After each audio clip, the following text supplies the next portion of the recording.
లేకపోతే అభివృద్ధి ఎట్లా అమలు చేయాలి, లేకపోతే సామాజికంగా ఎట్లా న్యాయం చేయాలి, ఆర్థికంగా ఎట్లా న్యాయం చేయాలి, విద్యలో ఎట్లా న్యాయం చేయాలి, ఉపాధిలో ఎట్లా న్యాయం చేయాలి, రాజకీయంగా ఎట్లా న్యాయం చేయాలి, వీటన్నిటికీ ఒక లెక్క దొరుకుతుంది.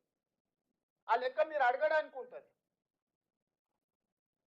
ఇది శాశ్వతంగా చరిత్రలో నిలబడిపోయే ఒక కాంప్రహెన్సివ్ డెడికేటెడ్ కాస్ట్ సర్వే. ఇందులో ఒక బీసీల లెక్క చేయలే, రెడ్డి లెక్క ఉంది, వెల్మోల లెక్క ఉంది, కమ్మోల లెక్క ఉంది, అయ్యగారుల లెక్క ఉంది, సేట్ల లెక్క ఉంది, చిన్న చిన్న మేరీ, ఇప్పుడు మా రాజేందర్ వచ్చిన మేరీ కాకపోతే ఆరేకట్క కావచ్చు, చిన్న చిన్న మైన్యూట్ కులాలు ఉప కులాలను కూడా మనం లెక్క తీసినాము. It is not that easy. No politician can take this type of risk. I have taken that because of my leader has committed something. I wanted to deliver that. మా నాయకుడు ఒక కమిట్మెంట్ ఇచ్చి నా కమిట్మెంట్ ఫుల్ఫిల్ చేయడం, ఆయన నా మీద ఎంత విశ్వాసం ఎంత నమ్మకం ఉంటే నన్ను రాష్ట్రానికి ముఖ్యమంత్రి చేయమని ఖర్గే గారు రాహుల్ గాంధీ గారు నిర్ణయం తీసుకొని ఉంటే 100% నా మీద విశ్వాసం నమ్మకం పెట్టినరు ఖర్గే గారు రాహుల్ గాంధీ గారు. అంటే ఈరోజు దాన్ని నిలబెట్టుకునే బాధ్యత నా మీద ఉన్నది. అందుకే ఈరోజు లాభ నష్టాలను బేరీజు వేయకుండా, రాజకీయ ఒత్తిళ్లను లెక్క చేయకుండా ఈరోజు ఈ లెక్కలన్నిటిని కూడా నేను పక్కగా తీసిన మిత్రులారా. ఇది క్యాజువల్గా జరగలే. ఎన్నో రివ్యూస్ మీటింగ్స్, ఎన్నో ఇన్స్ట్రక్షన్స్, ఎన్నో ఫాలోఅప్లు చేసి ప్రతి కలెక్టర్తో నేను మాట్లాడిన, కలెక్టర్స్ కాన్ఫరెన్స్ చేసిన, కలెక్టర్లను ఇక్కడికి పిలిచి కలెక్టర్స్తో కంప్లీట్గా ఇంటరాక్ట్ చేసిన, అన్ని కలెక్టర్లను ఎట్లా చేయాలనేది అందరు ఆఫీసర్లను నేను పర్సనల్గా సెక్రటేరియట్ పిలిచి గంటల కొద్దీ కూర్చోబెట్టి వాళ్ళందరికీ సూచనలు ఇచ్చి, ఎక్కడ కూడా మిస్టేక్ జరిగితే అసలు ప్రభుత్వం ఎవరిని స్పేర్ చేయదు, ఎవరిని క్షమించదు అని చెప్పి వాళ్ళందరిని కూడా ఒక క్రమశిక్షణతో కూడుకున్న కార్యాచరణతో ఈరోజు లెక్కలు తేల్చినాము.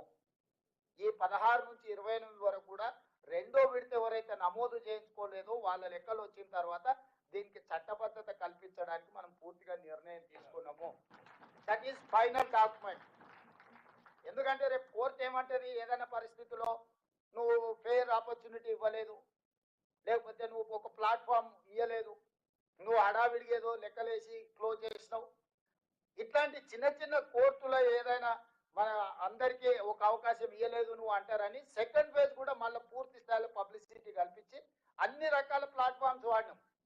అప్పుడు మనం ఇండ్ల దగ్గరికి పోయినాం, అప్పుడు మనం అధికారులను పంపించినాం, ఇప్పుడు ఆన్లైన్ ఇచ్చినాం, వాళ్ళకు టోల్ ఫ్రీ నెంబర్ ఇచ్చినాం, గవర్నమెంట్ ఆఫీసులలో ఇచ్చినాం, అన్ని రకాల ప్రక్రియలు మనం తీసుకున్నాము. రేపు కోర్టుకు పోయి ఎవరైనా నాకు అవకాశం రాలేదు నమోదు చేయించుకోవడానికి, నాకు ఈ ప్రభుత్వం అవకాశం ఇవ్వలేదని చెప్పనిక లేదు. అందుకే ఈ సెకండ్ ఫేజ్ రీఓపెన్ చేసిన.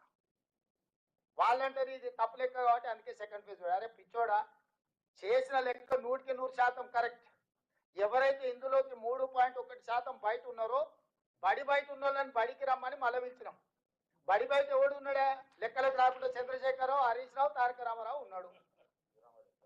జనాభా లెక్కలలోనే లేరు. జనాభా లెక్కల నుంచి కొట్టేయాల్సిన పరిస్థితి వచ్చింది. నేను మా సంఘాల మిత్రులు చెప్తున్నా, వాళ్ళు ఇంటి ముందర పోయి డప్పు కొట్టురు, మేల్కొల్పు డప్పు. మా సంఘాలు చేసినోని నన్ను తింటారేనా, చేసినోని నిలబెట్టి లైన్లో నిల్చోబెట్టి లెక్కలు కట్టకుండా.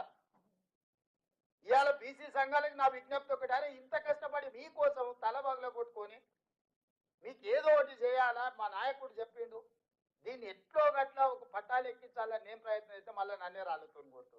చేయనోడే మంచిగా బాధాప్తే ఫామ్ హౌస్లో పండుకున్న వాడే మంచోడాడు.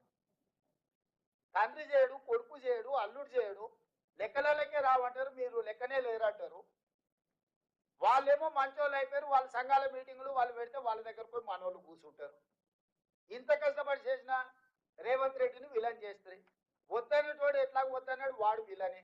కావాలన్న వాళ్ళకి మీకోసం పనిచేస్తే మీరు కూడా విలన్గా చూసినాక ఇంకా ఇంకా ఇంకా ఇక ఇక ఇది ఎట్లా ముందర పడుతుంది మీరు చెప్పురు. నాకు కష్టం మీకా నాకా?